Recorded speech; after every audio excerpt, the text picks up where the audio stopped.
Olá, pessoal! Hoje nós vamos falar sobre a região norte. Vejam vocês que a região norte do nosso país, ela é composta por 7 estados brasileiros e é bastante conhecida por dois aspectos principais. É a maior região do Brasil em termos de extensão territorial e é a que concentra aí a maior biodiversidade graças à existência da floresta amazônica.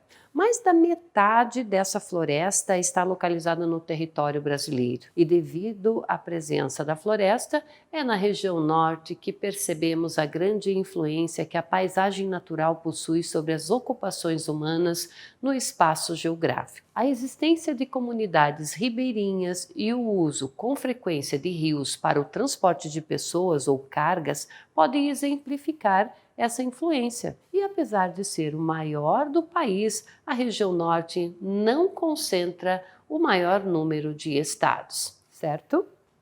Vamos falar um pouco sobre a história da região, que a história então do Brasil, ela mostra-nos que no início da colonização portuguesa, as ocupações humanas estavam concentradas nas faixas litorâneas. Por conta disso, somente no século XVII é que a região norte começou a ser ocupada pelos colonizadores por meio de incentivos do governo português, com a instalação de um forte militar na foz do rio Amazonas. Então, essa ocupação ela deu origem à cidade de Belém, no Pará. Por volta do século XVIII, houve aí dois tipos de ocupações, certo? As religiosas, para catequização dos nativos, e as militares, para defender o território nacional. Já nos séculos XIX e XX, novas moradias começaram a surgir por motivos econômicos e sociais e devido à exploração da borracha no interior da Amazônia, e com a imigração japonesa concentrada no estado do Pará,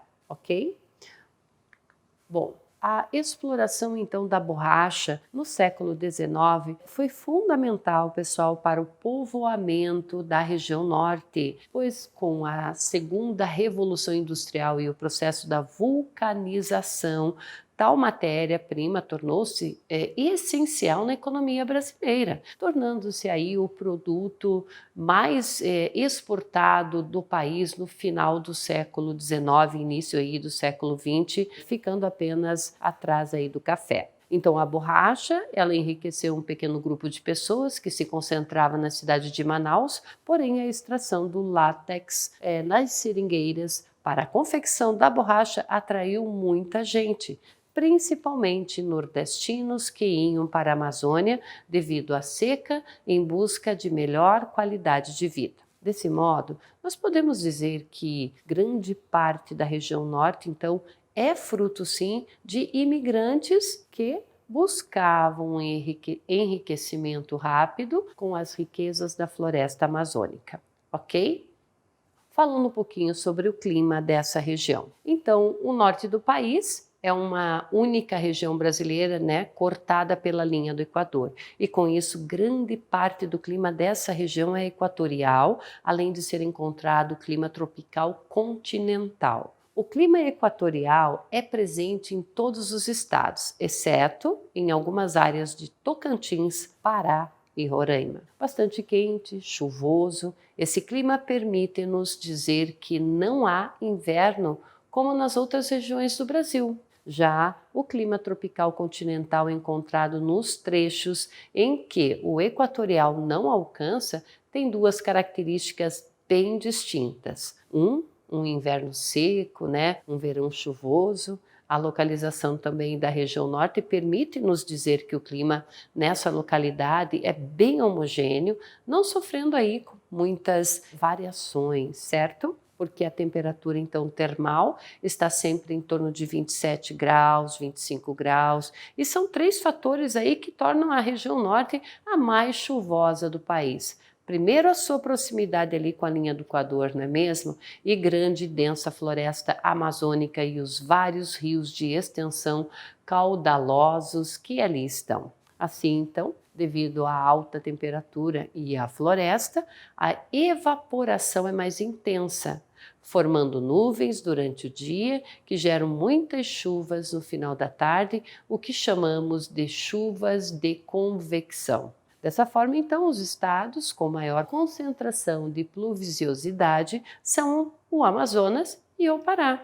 Contudo, há um período do ano em que ocorre o fenômeno friagem. Durante o inverno, entre maio e junho, frentes frias oriundas do sul e do sudeste do Brasil, então penetram no sudoeste da região norte, baixando aí as temperaturas para 14 graus. Esse fenômeno costuma durar no máximo uma semana. O assunto Pessoal, falando um pouco sobre a questão do relevo, e em relação a esse assunto, grande parte da região norte apresenta aí baixas altitudes, excluindo áreas de fronteira como as Guianas e a Venezuela. Nessa área, há incidência de planaltos que chegam até 3.000 metros de altitude, como o Pico da Neblina, ponto mais alto do país, localizado na fronteira com a Venezuela, no estado do Amazonas. Há também a presença de depressões, superfícies mais baixas em relação às áreas vizinhas.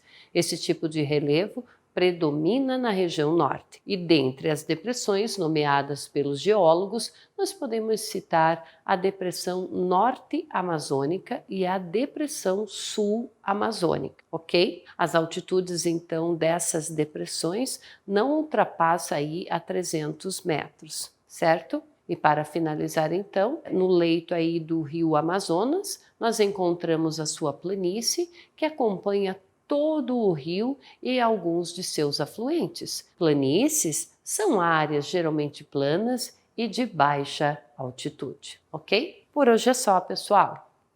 Até mais!